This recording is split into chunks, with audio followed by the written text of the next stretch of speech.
نے فرمایا لذتوں کو مٹانے والی چیز یعنی موت کو کثرت سے یاد کیا کرو۔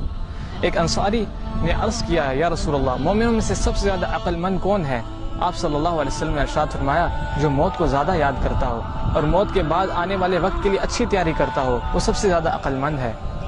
رسول اللہ صلی اللہ علیہ وسلم نے فرمایا اگر تم وہ باتیں جان لو جو میں جانتا ہوں تو تم ہنستے کم اور روتے زیادہ، بستروں پر بیویوں سے لطف اندوز نہ ہو سکتے اور اللہ کی پناہ طلب کرتے ہوئے میدانوں کی طرف نکل جاتے۔ یہ باتیں سن کر قبر کی سختیوں اور آخرت کے مراحل کو سن کر حضرت ابو ذر کہتے ہیں کاش میں ایک درخت ہوتا جو کاٹ دیا جاتا۔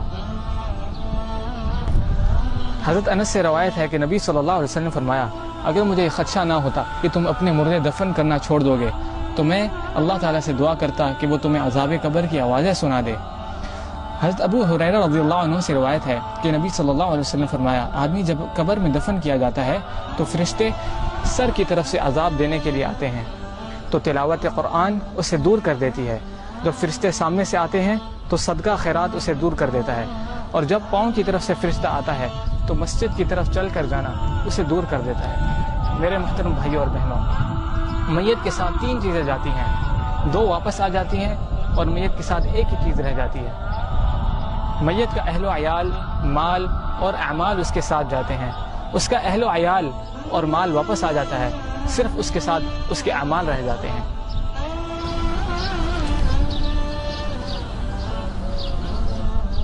میرے دوستوں بھائیوں اور بہنوں، جس طرح آپ نے دیکھا کہ لوگ بڑی بڑی بلڈنگیں تو بنا لیتے ہیں لیکن اس قبر کے لیے کچھ بھی نہیں کرتے جس کی چوڑائی صرف 2 ہاتھ ہے، اور رسول اللہ صلی اللہ علیہ وسلم نے فرمایا کہ تم اس کے لیے تیاری کرو۔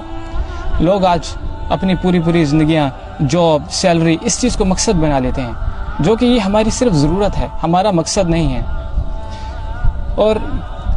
ہمیں اس لیے اس قبر کی تیاری کے لیے نماز کی پابندی، روزہ، زکوٰۃ، حج اور اللہ کی راہ میں خوب خرچ کرنا چاہیے۔ اس طرح اللہ ارشاد فرماتے ہیں سورۃ المنافقون میں وَأَنفِقُوا مِمَّا رَزَقْنَاكُم مِّن قَبْلِ أَن يَأْتِيَ أَحَدَكُمُ الْمَوْتُ فَيَقُولَ رَبِّ لَوْلَا أَخَّرْتَنِي إِلَىٰ أَجَلٍ قَرِيبٍ فَأَصَّدَّقَ وَأَكُن مِّنَ الصَّالِحِينَ وَلَن يُؤَخِّرَ اللَّهُ نَفْسًا إِذَا جَاءَ أَجَلُهَا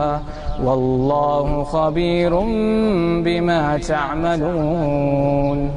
ترجمہ، اور ہم نے جو مال تمہیں دے رکھا ہے اس میں سے خرچ کرو اس سے پہلے کہ تمہیں موت آ جائے اور تم یوں کہنے لگو کہ اے میرے پروردگار تو ہمیں تھوڑی سی مہلت کیوں نہیں دیتا کہ ہم دنیا میں واپس جائیں اور صدقہ کریں اور نیک لوگوں میں سے ہو جائیں۔ آگے اللہ ارشاد فرماتے ہیں کہ جب کسی کا مقررہ وقت آ جاتا ہے تو پھر اس سے ہرگز مہلت نہیں ملتی، اور جو کچھ تم کرتے ہو اللہ اس سے بخوبی باخبر ہے۔ وآخر دعوانا ان الحمد للہ رب العالمین۔